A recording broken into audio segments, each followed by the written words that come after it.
말씀 기억나시죠? 에스겔서 16장 한 여인의 일생을 통해서 그 예루살렘이 어떠한 모습인지를 이렇게 쭉 비춰줘서 얘기를 했던 그 비유 이야기랑 굉장히 비슷해요. 굉장히 비슷한데 두 장 모두 16장도 굉장히 길었고 이번 23장도 49절까지 이렇게 있죠. 굉장히 긴 상태입니다. 그러니까 두 장 모두 여인을 비유로 해서 예루살렘의 상태를 설명을 합니다. 그래서 이 비유, 이야기라고 하는 것은 그 이야기 속으로 우리를 초대해서 그 이야기 속에서 하나님이 우리에게 말을 건네시고 그 이야기를 통해서 나를 비춰보는, 그래서 그 이야기는 우리를 끌어들이는 힘이 있다고 그랬어요. 이 이야기가 너의 이야기일 수 있어 라고 하는 그런 힘이 있죠. 그래서 이 이야기 역시도 우리의 이야기일 수가 있습니다. 얼마든지 우리의 이야기인 거죠. 좀 한 가지 차이가 있다면은 16장은 한 여인의 일생을 통해서 우리를 비춰줬다면 23장은 두 자매 이야기가 나와요. 똑같이 16장도 가늠한 여인이고 여기도 이 두 자매가 이렇게 음란한 자매들이에요. 이 두 자매의 이야기를 통해서 우리를 비춰주시죠. 한 가지 또 차이가 있다면 그 16장은 종교적 행음, 그래서 우상 숭배를 영적 어떤 행음이라고 이렇게 뭐랄까요, 음란함, 음행으로 설명을 하고 있거든요, 성경은. 그래서 하나님을 사랑해야 하는데 하나님을 절대 사랑해야 될 어떤 존재가 하나님 아닌 다른 것들의 사랑에 빠지는 그런 것들에 대해서 우리가 그걸 간음이다, 음행이다라고 얘기하는데 두 가지 종류의 음행이 있는 거예요. 그래서 그러니까 두 가지 종류의 음행이 있다는 건 두 가지 종류의 우상 숭배가 있다는 거고, 저희가 어떻게 보면 에스겔서 하면서 우상 숭배를 아주 철저하게 이렇게 파헤치고 있는데 16장 같은 경우는 종교적 음행, 종교적 우상 숭배를 포커스하고 있어요. 그러니까 하나님을 사랑해야 되는데 하나님 아닌 다른 어떤 걸 더 사랑하는 종교적 음행이고, 지금 23장은 정치적 음행. 그러니까 하나님을 절대 의존해야 하는데 하나님 아닌 다른 이방 국가, 그리고 그 다른 이방 국가가 섬기는 어떤 신들을 섬기는 거예요. 그래서 어떤 정치적으로 더 그런 것들, 더 힘 있어 보이고 능력 있어 보이는 어떤 것을 더 의존하는 것이시죠. 그러니까 이 우상 숭배를 크게 두 가지로 나눈다면 하나님보다 더 사랑하는 것, 또 한 가지는 하나님보다 더 의지하는 것이라고 설명할 수가 있어요. 그래서 이 정치적인 우상 숭배의 특징은 의존성으로 나타나요. 더 의존하는 그런 감정으로 나타나죠. 근데 그렇다고 하면 오늘의 이 두 자매의 우상 숭배 얘기 속으로 또 들어가 보도록 하겠습니다. 그래서 오늘 말씀의 제목은 내가 나를 사랑하느냐가 아니라, 이거는 정치적 음행 우상 숭배이기 때문에 내가 나를 의지하느냐, 이것이 오늘 말씀의 제목이에요. 그래서 1절 2절 말씀 보면 또 여호와의 말씀이 내게 임하여 이르시되 인자야 두 여인이 있었으니 한 어머니의 딸이라. 한 어머니로부터 두 딸이 나왔대요. 이게 어떤 비유죠? 원래 이스라엘은 12지파가 한 나라를 이루고 있었죠. 다윗도 그랬고 솔로몬 때도 한 나라였죠. 그러다가 솔로몬이 죽고 르호보암이 통치했을 때에 결국에 르호보암과 여로보암으로 나누어지죠. 북이스라엘과 남유다. 북이스라엘은 북쪽의 10개의 지파와 남유다와 베냐민 지파, 나중에는 레위 지파까지 속하게 되는데, 이 남유다의 지파와 그 남유다라고 하는 왕국, 그리고 북이스라엘이라고 하는 두 왕국으로 나누어지죠. 북이스라엘 왕국의 수도가 사마리아고 남유다의 수도가 예루살렘이죠. 그러니까 예루살렘은 남유다를 상징하고 있는 거고 사마리아는 북이스라엘을 상징하고 있는 거죠. 그래서 두 나라로 나누어진 거예요. 그래서 한 어머니 밑에서 두 여인, 두 딸이 나온 거죠. 그리고 3절에 그들이 애굽에서 행음하되 어렸을 때 행음하여 그들의 유방이 눌리며 그 처녀의 가슴이 어루만져졌다라고 돼 있는데, 아주 좀 적나라한 표현인데 그들이 애굽에서 행음했대요. 언제를 얘기하는 거죠 지금? 출애굽 전을 얘기하는 거예요. 출애굽 전에 이스라엘 민족이 태동할 때 그들의 어린 시절에 이미 어떤 일이 벌어졌냐면 그들의 어린 시절에 이미 애굽에 의해서 더럽힘을 당했다는 거예요. 무슨 뜻이냐면 그들은 애굽에 의해서 그냥 종살이만 한 게 아니라 애굽의 신들을 그들이 섬겼다는 거예요. 애굽의 우상 숭배 속에 그들이 들어가 있었다는 거예요. 그래서 에스겔서 20장 보면 애굽에서의 우상들을 버려라 이런 말씀들이 계속 나와요. 그러니까 이들이 처음 시작할 때부터 어떤 민족이었냐면 하나님의 언약을 근거로 하나님만 믿고 의지하면서 이렇게 살아온 민족이 아니라 태어날 이 태동기 때부터 애굽의 우상 숭배에 의해서 이미 더럽힘을 당한, 그리고 애굽의 우상들을 사랑한 그러한 경력들이 있는 것이에요.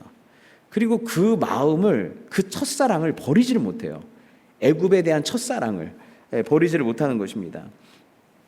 그리고 나서 4절에 이렇게 얘기하죠. 그 이름이 형은 오홀라요 아우는 오홀리바라. 우리 예전에 수요예배 때도 얘기했지만 이게 원래는 형과 아우가 아니죠. 원래는 이게 뭐냐면 언니예요. 언니는 오홀라고 그 여동생은 오홀리바인데 왜 한글 번역에서는 형과 아우라고 썼는가? 왜냐하면 그 형제라고 하는 표현이 그 당시에는 같은 동류, 같은 수준, 그리고 같은 과 이런 거를 취급할 때 형제야. 자매라고 해도 형 아우라고 해야 같은 부류다, 동류다 라는 걸 표현해주기 위해서 그때 당시에 어디였죠? 사마리아와 소돔도 형제라고 그렇게 얘기했죠. 원래 자매라고 그랬는데 여기도 똑같아요. 원래는 자매예요. 그래서 원래 세번역으로 보면 이렇게 되어 있어요. 그들의 이름은, 두 자매의 이름은 하나는 오홀라, 언니는 오홀라요. 여동생은 오홀리바다. 오홀리바예요. 오홀라, 오홀리바.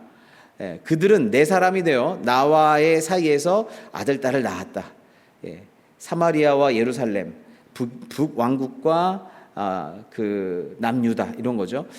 그들을 좀 더 밝히자면 오홀라는 누구래요? 사마리아고 오홀리바는 예루살렘이다. 이렇게 비유를 딱 밝히신 거예요. 오홀라는 사마리아고 오홀리바는 예루살렘이다. 이렇게 얘기를 하고 있어요. 그런데 여기에서 그렇다고 하면 이 자매의 이름을 그냥 두 자매라고 안 하고 오홀라, 오홀리바라고 이름을 붙여줬어요. 그 얘기는 이름의 뜻이 굉장히 중요하다는 뜻이에요. 오홀라라고 하는 이름의 뜻은 그녀의 장막이란 뜻이에요. 그녀의 장막, 혹은 나의 장막이란 뜻이에요. 그리고 오홀리바는 나의 장막, 그러니까 오홀라가 그녀의 장막 아니면 자기의 장막 이런 뜻이고, 오홀리바는 나의 장막이 그녀 안에 있다란 뜻이에요. 오홀리바는. 그러니까 오홀라는 그녀의 장막이란 뜻이고 오홀리바는 나의 장막이 그녀 안에 있다. 되게 멋있는 뜻이에요. 왜냐하면 둘 다 이름 뜻의 뜻 안에 뭐가 들어가 있어요? 장막이 들어가 있죠. 장막. 이 장막이라고 하는 표현은 이스라엘 백성에게 굉장히 중요한 표현인데, 이 하나님이 만드신 장막을 통해서 모세가 그 장막에서 누구를 만나요? 하나님을 만나죠. 그 장막에 하나님이 임재하시죠. 그래서 하나님을 만나서 이스라엘 백성을 위해서 중보하고 하나님과 깊은 교제를 누렸던 곳. 그러니까 장막이라고 하는 건 하나님의 임재, 거기 계심, 그리고 하나님과의 교제를 상징을 해요. 그리고 지난주 때 기억나세요? 하나님이 이 피투성이로 벌거벗은 여인을 한번 지나가시잖아요. 아이를. 그때 한번 지나가시고 나서 이 아이를, 피투성이었던 아이를 어떻게 해요? 이렇게 잘 건사시키시고 한 번 또 지나갔는데 그때는 벌거벗고 있었죠. 벌거벗고 있었는데 그때 여호와 하나님이 어떻게 하셨어요? 자기 옷을 덮어주셨죠. 옷을 덮어줬다는 게 뭐예요? 마치 장막을 치는 것과 비슷해요. 옷을 덮어줬다는 건 나는 너를 앞으로 너를 나의 신부로 삼겠다는 뜻이잖아요.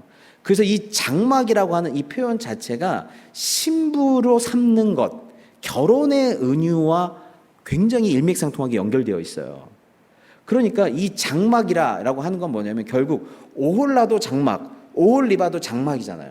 그 얘기는 뭐냐면 내가 너를 만날 것이고 만나는 것뿐만 아니라 너에게 장막을 쳐서 너에게 거주하여 너를 나의 신부로 삼겠다.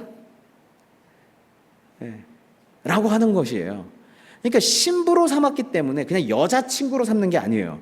신부로 삼는 거기 때문에 신랑 신부한테는 가장 중요한 게 뭐예요? 서로가 서로의 독점권을 가져요. 딴 데 눈 바르면 안 돼요. 절대적으로 서로가 서로를 사랑해야 된단 말이에요. 딴 데 눈 펴면 안 되는 것이죠. 그래서 이 둘 다 장막이다 라고 하는 것은 하나님과의 친밀감, 그리고 하나님과의 언약, 하나님의 신부됨, 이런 것들을 표현하는 거예요. 그런데 오홀라의 이름이 뭐였어요? 그녀의 장막이죠. 여기서부터 먼저 문제가 생겨요. 사마리아가 하나님의 장막을 무슨 장막으로 만드는 거냐면 나의 장막, 자신의 장막, 그녀의 장막으로 만든 거예요. 이 장막은 누구의 장막이어야 돼요? 하나님의 장막이어야 돼요. 이 장막의 인테리어도, 이 장막의 강력한 임재와 뜻도 하나님의 뜻대로 장막이 그렇게 이루어져야 되는데 이 여인이 하나님의 장막을 나의 장막으로 만들었어요. 그녀의 장막으로 만든 거예요. 그래서 자기 식대로, 자기 방식대로 하나님을 섬기기 시작한 거예요. 그래서 북왕국은 이렇게 하나님을 섬겼어요. 열왕기상에 보면 12장 25절에 여로보암이 에브라임 산지에 세겜을 건축하고 거기서 살며 또 거기서 나가서 브누엘을 건축하고 그 마음에 스스로 이르기를 나라가 이제 다윗의 집으로 돌아가리라. 그러니까 세겜도 건축했고 브누엘도 건축했는데 그냥 성읍만 건축한다고 해서 10지파들의 마음을 잡아둘 수가 없다는 걸 알게 된 거예요. 왜냐하면 성전은 어디에 있으니까요? 예루살렘에 있으니까. 다윗의 집으로 돌아갈 것 같은 거예요. 그러니까 만일 이 백성이 예루살렘에 있는 여호와의 성전에 제사를 드리고자 하여 올라가면 이 백성의 마음이 유다 왕 된 그들의 주 르호보암에게로 돌아가서 나를 죽이고 유다 왕 르호보암에게로 돌아가리로다. 예루살렘에서 예배드리면 결국 유다 왕을 섬기게 될 거야 라고 생각을 한 거예요. 그래서 어떻게 한 거예요? 여로보암이 나름 유학파입니다. 어디 유학파냐면 애굽 유학파예요. 그러니까 애굽에서 뭘 열심히 뭘 본 거예요? 금송아지 섬긴 걸 배운 거예요. 그래서 어떻게 해요? 이에 계획하고가 중요하죠. 계획하고 두 금송아지를 만들어요. 그리고 무리에게 말하기를 너희가 다시는 예루살렘에게 올라갈 것이 없도다. 이스라엘아, 이는 너희를 애굽 땅에서 인도하여 올린 너희의 신들이라 하고 두 금송아지를 만들어 놓고 이 두 금송아지가 누구라고 하는 거예요? 여호와 하나님이라고 그런 거예요. 너희를 애굽 땅에서 만들어낸 하나님이 두 금송아지다. 여러분, 하나님을 자기 식대로 믿고 싶으면요, 하나님을 금송아지로 만들면 돼요. 우리에게 축복과 번영을 주는 그런 신으로 만들어 버리면 돼요. 그러니까 그렇게 만든 거예요. 그들이 원하는 것이 결국에는 자기 번영, 자기 안정, 자기 행복이니까 하나님이 금송아지든 하나님이 부처상이든 하나님이 알라상이든 그건 중요하지 않아요. 이 하나님이 나한테 뭘 주냐가 중요해요. 근데 금송아지 형상을 하고 있더라도 나한테 번영과 행복과 안정을 준다면 상관이 없는 거예요. 그래서 그건 뭐예요? 이 신이 너희 하나님이다라고 얘기하고 하나는 베델에 두고 하나는 단에 둔지라. 성전도 2개나 만들었어요. 자기 식대로 만든 거죠. 그리고 나서 31절에 그가 또 산당들을 짓고 레위 자손 아닌 보통 백성으로 제사장을 삼고 하나님의 뜻대로 제사장을 삼는 규례들이 쫙 있어요. 근데 그런 율법 규례들 다 무시하고 자기 방식으로 제사장을 삼아요. 그리고 33절에 그가 자기 마음대로 정한 달 곧 8째 달 15째 날로 이스라엘 자손을 위하여 이때를 초막절로 만들어요. 자기 마음대로. 그리고 정하고 베델에 쌓은 제단에 올라가서 분향하였더라. 신도 자기 마음대로 만들었고 절기도 자기 마음대로 만들었고 제사장도 자기 마음대로 세웠어요.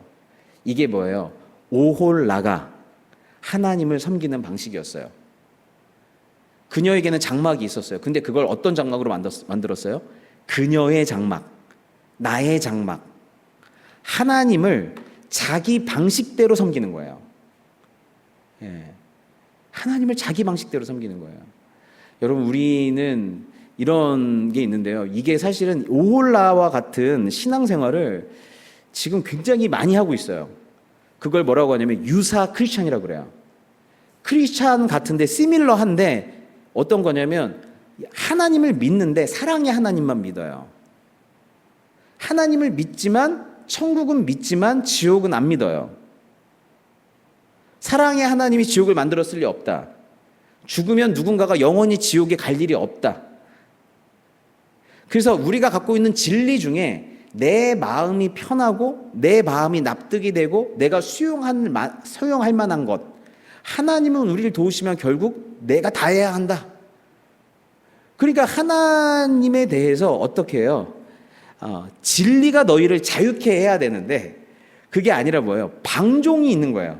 내가 원하는 진리만 취사 선택해서 그것들을 취해서 따르는 거예요. 예. 그게 뭐예요? 그녀의 장막이에요. 자기식대로 하나님을 섬기는 거예요. 자기 방식대로 하나님을 섬겨요.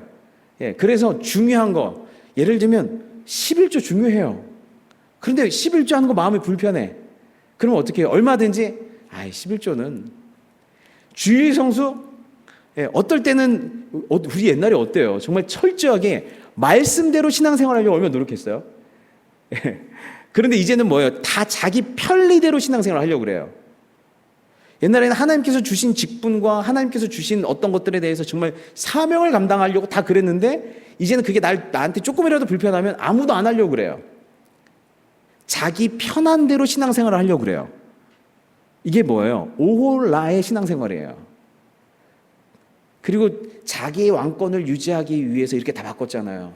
신앙생활을 어떻게 하는 거예요? 자기의 유익을 위해서 하려고 하는 거예요. 그러니까 자기의 유익, 자기의 편리성, 자기의 방식, 내가 믿고 싶은 진리, 그것만 취사 선택해서 신앙생활을 하는 것, 그것을 유사 크리스천이라고 그러는 거예요. 그리스도인 같은데 성경을 전체로 안 믿어요. 말씀을 전체로 안 믿어요. 예, 골라 먹고 싶은 재미, 내가 골라 먹어요. 예, 골라서 취사 선택해서 하는 거예요. 그게 뭐예요? 오홀라의 신앙 방식이었어요. 그녀의 장막이에요. 오홀리바는 무슨 뜻이에요? 나의 장막이 어디 있어요? 그녀 안에 있어요.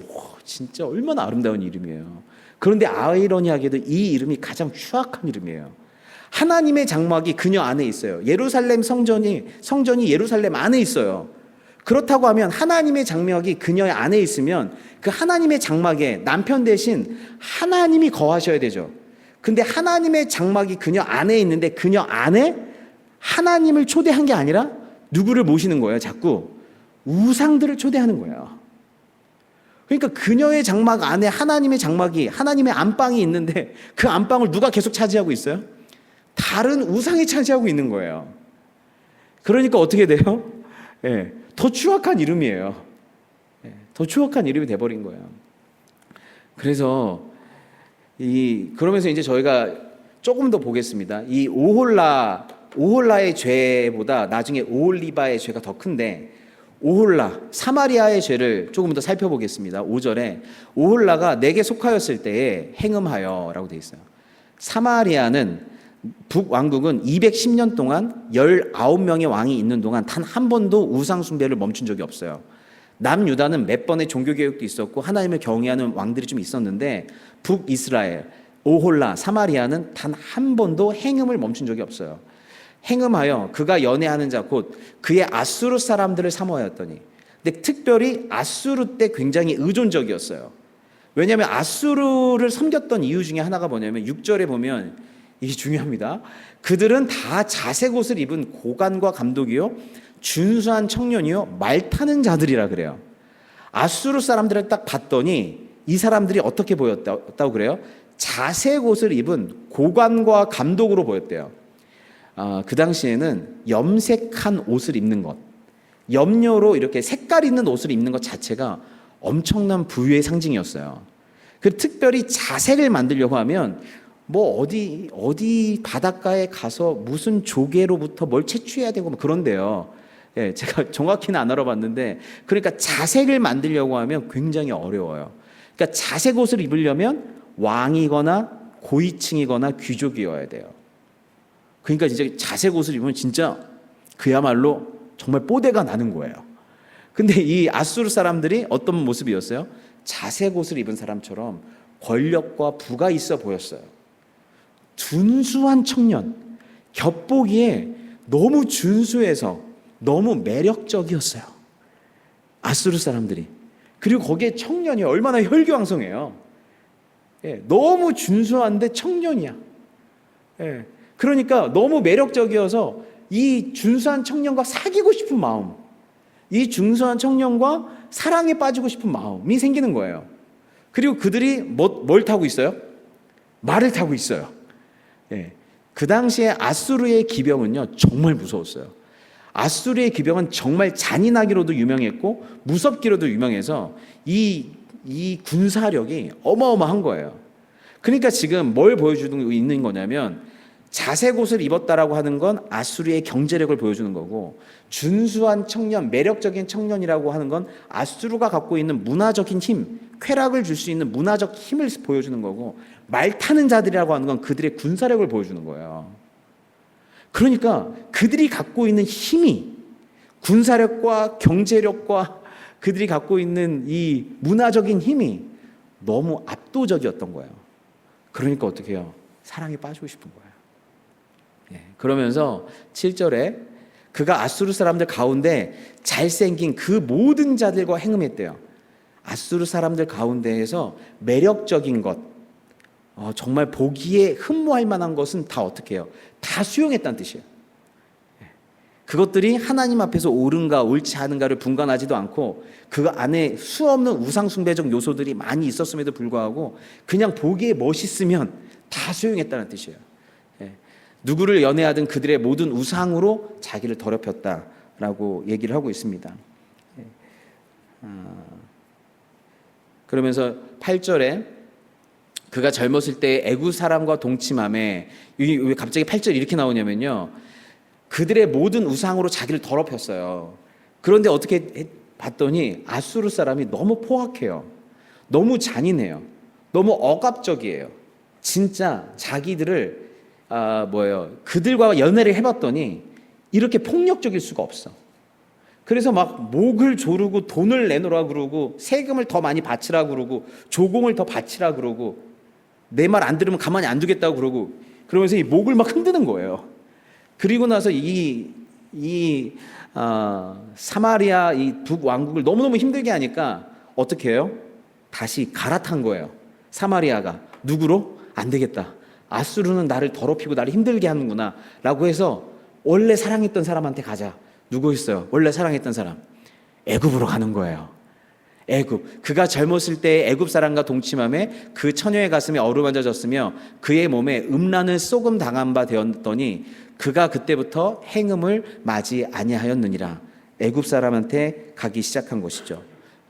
그랬더니 그러므로 내가 그를 그의 정든 자 곧 그가 연애하는 아수르 사람의 손에 넘겼더니, 그랬더니 애굽에 딱 갖다 붙으니까 아수르 사람들이 어떻게 해요? 가만 안 두는 거예요.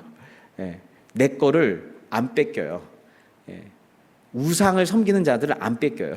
그러니까 어떻게 해요? 아수르 사람들이 와서 사마리아를 붕괴시키는 것이죠. 그들이 그의 하체를 드러내고 그의 자녀를 빼앗으며 칼로 그를 죽여 여인들에게 이야기거리가 되게 하였나니 이는 그들이 그에게 심판을 행함이니라. 결국 아수르의 세 가지, 말을 타고 그들의 경제력, 군사력, 문화적인 힘에 매료되어서 그들과 사랑에 빠지고 그들을 의존했다가 너무 힘드니까 애굽을 의지했다가 결국 아수르한테 망해버리는 거예요. 이걸 누가 봤냐? 동생 오홀리바가 봤어요. 그럼 동생 오홀리바가 봤으면 어떻게 해요? 나는 그러지 말아야지. 나는 언니처럼 살지 말아야지. 이게 당연한 거잖아요. 근데 오홀리바가요, 11절에 그 아우 오홀리바가, 여동생이 이것을 보고도, 여기에 밑줄 짝이에요. 이것을 보고도예요. 예. 남자 잘못 만나서, 예.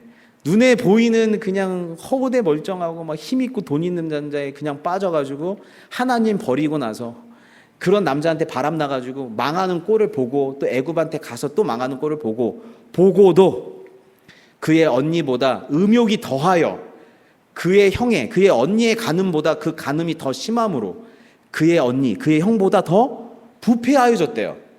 그걸 보고도 그가 그의 이웃 아수르 사람을 아수르 사람 알죠? 언니 폐가망신시킨 아수르 사람. 그러면 아수르한테는 최소한 가면 안 되잖아요, 그렇죠? 근데 또 아수르한테 가는 거예요. 아수르한테 연애했더니 그들은 화려한 의복을 입은 고관과 감독이요 말 타는 자들과 준수한 청년이었더니, 똑같이 언니가 사랑에 빠졌던 매력 포인트에 동생이 똑같이 눈이 삐어서 어떻게 해요? 똑같이 그걸 반복하는 거예요.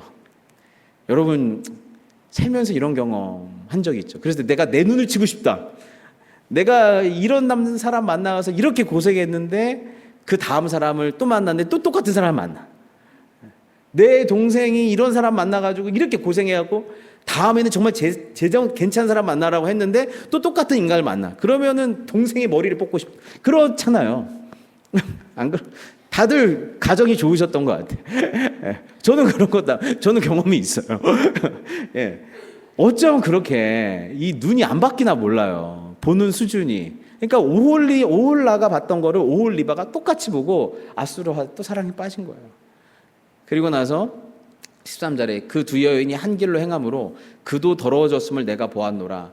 그가 음행을 더하였음은, 그러다가 그러니까 이 오홀리바가 더한 이유는 뭐냐면 아수르와 사랑에 빠지다가 아수르보다 더 힘센 남자가 나타난 거예요. 아수르보다 더 힘센 남자가 나타났는데 그가 음행을 더하였으면 붉은색으로 벽에 그린 사람의 형상, 곧 갈대아 사람의 형상을 보았대요. 그 당시에 이런 벽화 같은 걸 그리잖아요. 이 벽화 같은 거에 갈대아 사람들의 벽화가 있었는데 이 중요하고 의미심장한 어떤 경제력, 군사력과 힘을 과시할 때는 그 벽화에 붉은색을 칠했나 봐요. 붉은색으로 그들의 경제력과 군사력과 문화의 힘을 벽화로 보여준 거예요. 근데 그들이 바벨론의 벽화만 보고, 즉 이미지와 형상만 보고, 직접 경험도 안 했으면서 이미지와 형상만 보고 이 갈대아 사람 바벨론과 사랑에 빠진 거예요. 그래서 15절에 그 형상은 허리를 띠로 동이고 머리를 긴 수건으로 쌌으며 그의 용모는 다 준수한 자 곧 그의 고향 갈대아 바벨론 사람 같은 것이라. 그가 보고 곧 사랑하게 되어 또 사랑에 빠졌어요. 어떤 힘 있는 남자. 그러니까 이 아수르보다 바벨론이 더 힘 있어 보이니까 바벨론과 사랑에 빠진 거예요. 그래서 사절을 갈대아 그들에게도 보내고 자기와 연애해달라고 그렇게 한 거죠. 그런데 바벨론 사람이 나와 연애하는 침상에 올라 음행으로 그를 더럽히매 막상 깊은 사랑에 빠져 보니까, 그래서 침상에까지 가보니까 또 어때요? 이 바벨론이 침상에서 나를 깊이 사랑해 준 게 아니죠. 여러분, 하나님과 나를 안다, 내가 하나님을 안다라고 하는 그 단어는 남편과 아내가 침상에서 서로를 아는 관계를 의미할 때 그걸 안다라는 단어를 써요. 그러니까 하나님과 깊은, 나와 하나님의 깊은 은밀한 관계 가운데로 들어가면 그 하나님이 얼마나 감미롭고 부드럽고 친절하고 사랑이 넘치고 그 하나님이 나를 완전히 채우시는 분인지 알게 될 거야. 그래서 하나님을 인격적으로 아는 게 중요해. 그런 하나님과의 인격적인 관계를 안다는 것을 침상에서의 관계로 표현한단 말이에요. 그런데 그 침상에서의 하나님은 정말 나를 채우시는 하나님이에요. 나에게 생명을 주는 하나님이에요. 그런데 우상은 침상으로 들어갔더니 그냥 의상을 그냥 얕게 섬긴 게 아니라 깊은 관계 가운데로 우상 가운데로 쑥 들어갔더니 그 침상에서 나를 어떻게 하는 거예요? 또 목을 조르고 또 침상에서 때리고 코피 터뜨리고 뼈를 부러뜨리고 목을 조르고 이렇게 안발을 하는 거예요. 돈 내놓으라고. 내 피를 또 빨아먹는 드라큘라처럼 또 피를 빨아먹는 거예요.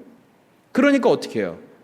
이 남유다가 바벨론에 의지했는데 바벨론이 자기들을 너무 힘들게 하고 조공바치라고 하고 심지어 침공하고 사람 뺏어가고 막 이러니까 또 눈을 어디로 돌린 거예요? 그러니까 더럽힘을 입은 후에 그들을 싫어하는 마음이 생긴 거예요. 똑같죠?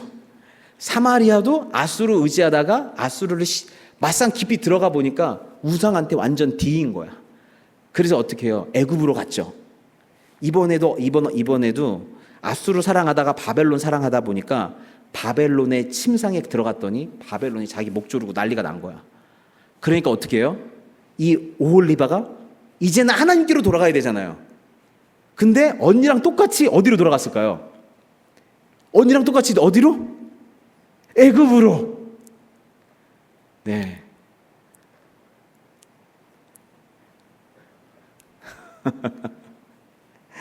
애들이 왜 이렇게 바보 같을까? 우리는 드라마 밖에서 이렇게 보고 있으니까, 그렇죠? 근데 우리가 여러분 이렇게 바보같이 살아요. 그렇게 뒤었는데 한번 우상을 경험하고 나면 다시 불안과 어려움이 생기면 또 그 우상으로 돌아가는 거예요. 그래서 어떻게 해요? 19절에 그가 그의 음행을 더하여 젊었을 때 곧 애굽 땅에서 행음하던 때를 생각하고 또 그의 하체는 낙이 같고 그의 정수는 말 같은 음란한 간부를, 그 남자를 사랑한 거예요. 내가 젊었을 때 행음하여 애굽 사람에게 내 가슴과 유망이 어물어 맞았던 것을 아직도 생각하는도다. 그래서 애굽으로 가게 된 거예요. 여러분, 이게 두 자매의 이야기입니다. 두 자매의 이야기예요. 예, 두 자매. 어쩜 이렇게 똑같이 살까라는 것이죠. 예. 여러분, 이걸 그냥 일반적인 상식으로 볼 때는 그 아수르, 바벨론이라고 하는 초강대국과 이 약소국들이 이 강대국과 좋은 관계를 맺고 아주 중요한 외교 정책들을 실행하고 이런 건 사실은 지혜로운 거죠. 필요하죠. 지금 다들 미국과 모든 나라들이 지금 외교의 전쟁터 가운데 있잖아요. 그 미국과 어떻게 관계를 형성하느냐가 얼마나 중요한 거예요. 그러니까 마찬가지죠. 이 강대국들과 좋은 관계를 맺는 것은 어떻게 보면 외교적으로, 정치적으로 굉장히 중요해요. 그런데 하나님이 얘기하시는 건 뭐냐면 어떤 강대국을 상대하더라도, 아무리 힘 있는 나라를 상대하더라도 너희는 언약의 백성이고 하나님의 백성이다. 그 강대국 위에 하나님이 통치하신다. 하나님이 만왕의 왕이시고 만국의 주이시다. 그러니 너희는 누구와의 관계를 하더라도 강대국과 지혜롭게 관계를 해야겠죠. 하지만 네가 믿는 하나님, 너희의 주인 되신 하나님, 진짜 왕이신 하나님이 너희가 섬기신 하나님이기 때문에 하나님을 절대 의존한 상태에서 강대국들과 관계해야 된다라는 거예요. 관계를 끊으라는 게 아니에요. 하나님을 절대 의지한 상태에서 강대국에게 내 인생이 전체가 달린 것처럼 생각하지 말고, 강대국에 의해 내 생명도 달리고 안전도 달리고 번영도 달렸다라고 생각하지 말고, 물론 그들을 통해 무언가를 얻겠지만 진짜 너희들에게 생명과 안정과 번영을 주는 것은 누구다? 하나님이시다. 그러니까 하나님을 믿고 하나님을 절대 의존하는 가운데에서 다른 나라와 관계를 해라. 그러면 오히려 너희가 더 준수한 청년처럼 멋있어 보일 거고, 그러면 너희가 도대체 얘네들은 무슨 백을 믿고 이렇게 담대하지? 그런 걸 보면서 너희들을 용맹하게 볼 거고, 하나님을 의지함으로 말미암아 너희 안에 그런 부유함과 하나님께서 주시는 힘이 나올 거다. 그들의 준수함과 병마와 부유함을 의지하지 말고 하나님을 의지하여 너희 안에 얼마나 부유하고 너희 안에 얼마나 아름다운 하나님의 형상이 있고 얼마나 너희가 담대할 수 있는지를 드러내라 라고 말씀하시는 거예요. 그래서 지금 무슨 얘기를 하시냐면 이사야서 31장 1절에 보면 도움을 구하러 애굽으로 내려가는 자들은 화 있을진저, 그들은 말을 의지하며 병거의 많음과 마병의 심히 강함을 의지하고 이스라엘의 거룩하신 이를 앙모하지 아니하며 여호와를 구하지 아니한다, 이라고 말씀하고 있어요. 먼저 구할 것은 뭐예요? 여호와를 구하는 거예요. 주님을 앙모하는 거예요. 마병의 강함과 그의 말을 의지하지 않는 거예요. 그래서 절대 의존이 누구인가 주님께서 보시는 거예요. 그렇다고 하면 이 모든 것들이 도구가 된다는 것이에요. 사무엘상에서도 이렇게 말씀해요. 사무엘상에서도 다윗이 이런 말을 하죠. 또 여호와의 구원하심이 칼과 창에 있지 아니함을 이 무리에게 알게 하리라. 전쟁은 여호와께 속한 것이죠. 여러분 아시죠? 다윗이 그렇게 잘생기고 준수한 다윗이요. 이 곰이랑 싸우고 사자랑 맞짱 떴어요. 양을 지키려고. 그때 깨달은 거예요. 전쟁은, 승리는 내 힘에 달린 게 아니다. 내가 물맷돈 하나 들고 있지만 전쟁은 누구에게 속한 것이다? 하나님께 속한 것이다. 하나님이 싸우라고 하면 반드시 승리가 있다. 그러니까 이 다윗에게는 어떤 마음이 있는 거예요? 하나님 절대 의존의 마음이 있는 거예요. 근대 신학자 중에 근대 신학의 아버지라고 하는 사람 중에 한 명이 근대 신학의 아버지를 슐라이어 마어라고 그래요. 슐라이어 마어라고 하는 신학자가 신앙을 뭐라고 정의했냐면 그때 당시에는 워낙 인간의 이성과 도덕을 중요시했기 때문에 그렇긴 한데 신앙을 신에 대한 절대 의존 감정이라고 그랬어요. 신앙이라고 하는 것이 뭐라고요? 신에 대한 절대 의존 감정, 절대 의존 감정이라는 거예요. 이 팀 켈러 목사님도 내 행복과 존재와 안정을 두는 의지하는 절대적 존재, 그걸 우상이라고 그랬어요. 내가 누구를 의존하느냐. 그러니까 누군가를 의존한다는 것은, 무언가를 의존한다는 것은 단순히 의존이 아니라 어떤 거라는 거예요? 그게 신앙적인 거라는 거예요. 의존한다는 것 자체가 영적인 거라는 거예요. 그러니까 여러분들은 살면서 누구를 의지할 일들이 많죠. 서로 협력해야 될 일들이 많죠. 하지만 제일 중요한 건 뭐예요? 절대 의존 감정은 누구한테 가져야 되는 거예요? 하나님께 가져야 돼요. 그래서 사람이 나를 용납해 주는 것 같지만 하나님이 나를 용납해 주셔야 되고, 하나님이 길을 열어 주셔야 되고, 하나님이 허락해 주셔야 되고, 그러니까 고위 관리가 나를 잘 아는 사람이, 힘 있는 사람이 내 인생을 열어줄 것 같지만요, 그렇지 않아요. 하나님이 열어주셔야 돼요. 그들을 주님이 다 사용하시는 것 뿐이에요. 사람이 세우시는 게 아니에요. 하나님이 세우시는 건지 믿습니다. 그러니까 여러분들은 언제든지 그럼 그 안에 뭐예요? 사람을 두려워하지 않게 되기 시작하는 거예요. 담대함이 있기 시작한 거예요. 왜냐하면 우리 안에는 하나님 절대 의존 감정이라는 게 있기 때문에 그래요. 하나님 절대 의존 감정이라는 것이. 그래서 인간은 자기의 연약함을 인정하고 하나님을 의지해서 하나님을 의지하면서 살아가면 참 좋겠는데, 이 절대 의존 감정을 항상 눈에 보이는 아수르와 바벨론을 향해서 갖게 되는 것이, 그게 사실 굉장히 비극이에요. 굉장히 비극입니다. 그래서 힘 있는 자들을 의존하여 안전을 추구하고, 그들의 성공에 의존하여 번영을 추구하고, 그들의 쾌락적 문화에 의존하여 행복을 추구하려는 것, 이걸 저는 기생충 같은 마음이다라고 할 수 있을 것 같아요. 다른 사람에게 의존하여 자신의 욕망을 채우려는 심리를 얘기해요.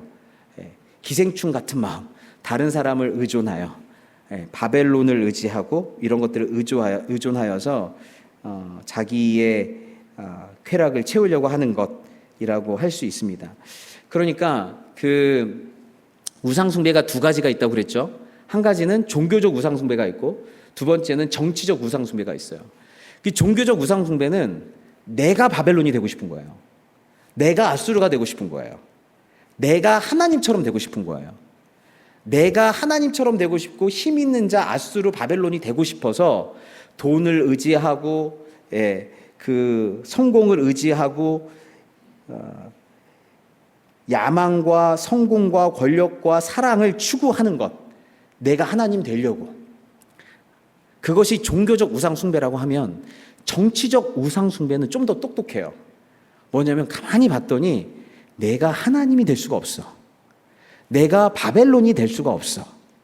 내가 아수르가 될 수가 없어. 내가 하나님 되려고 하고 내가 아수르 바벨론 되려고 하는 게 종교적 우상숭배라고 그랬어요. 근데 정치적 우상숭배는 똑똑해서 내가 그거가 될 수가 없어서 뭐예요? 그렇게 힘 있는 자에게 의존하려고 하는 것. 힘 있는 자에게 의존해서 안정을 챙기고, 부한 자에게 의존해서 번영을 챙기고, 강한 자에게 의존해서, 그리고 문화적으로 힘 있는 자들에게 의존해서 쾌락을 챙기려고 하는 것. 그래서 다른 것들에 의존하여서 나의 야망을 채우려고 하는 것. 이것이 두 번째 정치적 우상 숭배예요. 우리는 이 두 가지가 다 있죠. 이 두 가지가 다 있어요. 여러분 요즘 한국에 취집녀라는 걸 여러분 아시나요? 취집녀? 취집녀가 뭐냐면 우리가 취준생이라고 하잖아요. 취직을 준비하는 사람. 그리고 취직했다라고 하는 건데, 취집녀는 취직을 해야 되는데 뭘로 취직하냐면 시집 가는 걸로 취직한다. 이게 취집녀예요. 그러니까 내가 더 이상 이렇게 힘들게 일하는 것도 어렵고, 돈 벌기도 어렵고, 그리고 이제 사회적으로 성공하기도 힘들 것 같고, 이러니까 차라리 시집을 잘 가서 시집으로 취직해서, 비즈니스인 거죠. 인생의 역전을 노리는 것. 그래서 여성들 중에 안 되겠다, 결혼으로 승부를 봐야겠다, 내 인생을. 그러면서 요즘 결혼정보회사에서 가장 조심해야 될 사람, 취집녀. 결혼으로 인생 역전하려고 하는 사람. 남편한테 저는 맞벌이 할 거야 해놓고 결혼하자마자 바로 자기 직업 바로 때려치우고 남편한테 기생충처럼 딱 붙어가지고 자기의 안정과 평화와 신분 상승을 다 노리는 그런 여인들을 취집녀라고 그래요. 네. 근데 여러분 진짜 뭐 말세다 그런 게 아니라 남자들도 마찬가지죠. 남자들도 취직을 했더라고 해도 취집녀와 같은 마음이 있어요. 그러니까 뭐냐면 남자들도 결국에 사회생활을 하면서 힘 있는 사람, 높은 사람, 권력 있는 사람한테 잘 라인을 쓰고 잘 붙어가지고 그들에게 잘 붙어서 내 이 직업적 안정과 다음 승진과 그 다음에 지속성을 보장받자라고 하는 것. 이것도 어떤 마음이에요? 의존성이죠. 기생충 같은 마음인 거죠. 다른 사람에게 의존해서 나의 야망을 챙기려고 하는 것이죠. 여러분, 하나님이 그런데 여러분에게 원하시는 건 뭘까요? 하나님이 여러분에게 원하는 건 하나님을 의지하는 거예요.